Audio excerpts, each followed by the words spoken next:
Nanotechnology. Nanotechnology is a science and engineering that deals with the manipulation of atoms and molecules to form and build materials and devices so tiny that nothing can be built any smaller than that. Nanotechnology can manipulate any atom and molecules to form any shape that is wanted.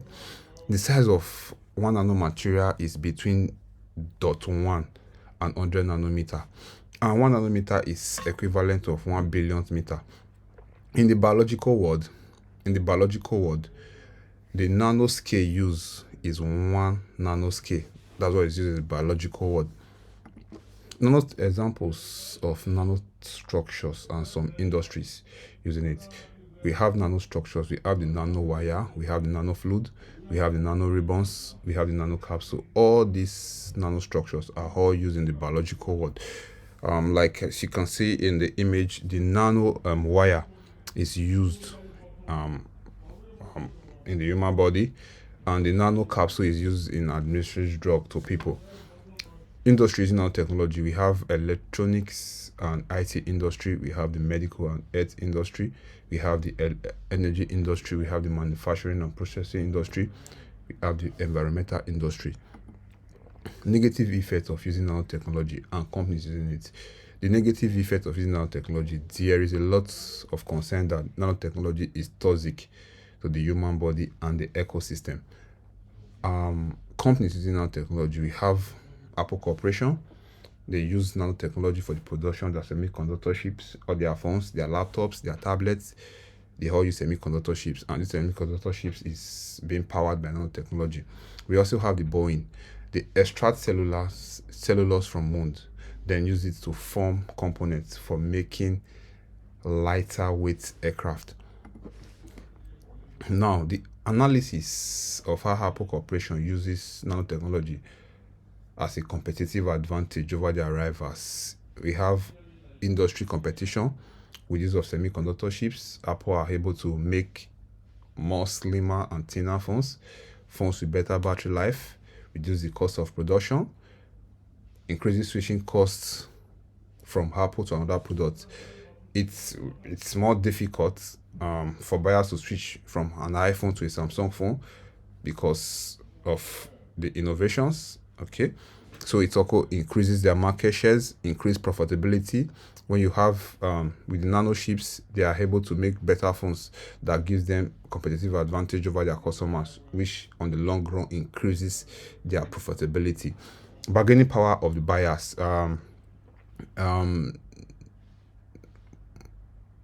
Buyers have low bargaining powers here because Apple is able to bring out new innovations every time. Like they bringing out new innovations in their Apple Watches, their pencils, on their iPhones. Their customers are loyal because of their innovation, because their switching cost is high. It's better you stick with an Apple product like Apple phone than switch it to a Samsung phone, which is more better because it is more technology, nanotechnology. Okay, bargaining power of suppliers. They have global chain of supply.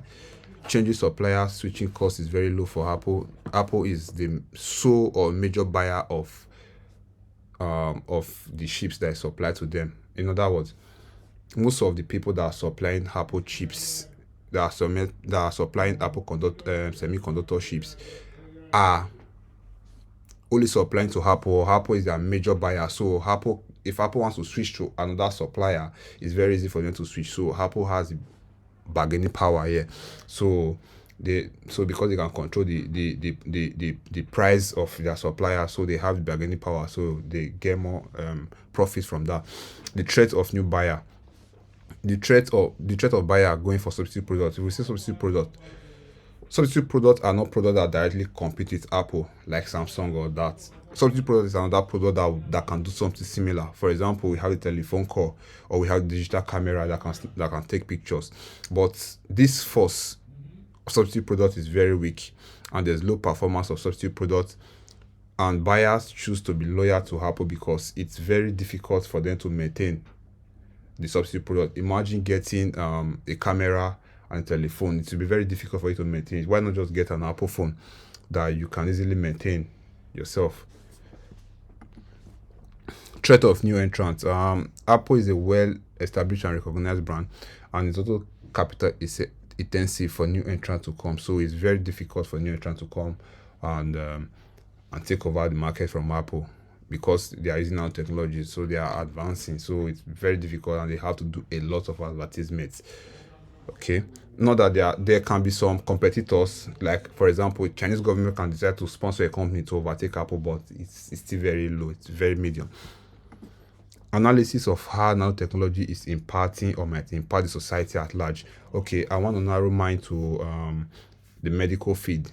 In medicine, I'm using the SWOT analysis. We have the strength. The strength is a laboratory research landscape. For example, there's been manipulation of DNA, administration of drugs in nanoscale directly to sick cell. Good industry base. More pharmaceutical companies are investing in nanotechnology now. Use for making faster vaccines. For example, like the coronavirus, a vaccine was able to be brought out within a year. That's because of the use of nanotechnology and other technologies. Yeah. The weakness, difficulty for startup, less investment, government bureaucracy.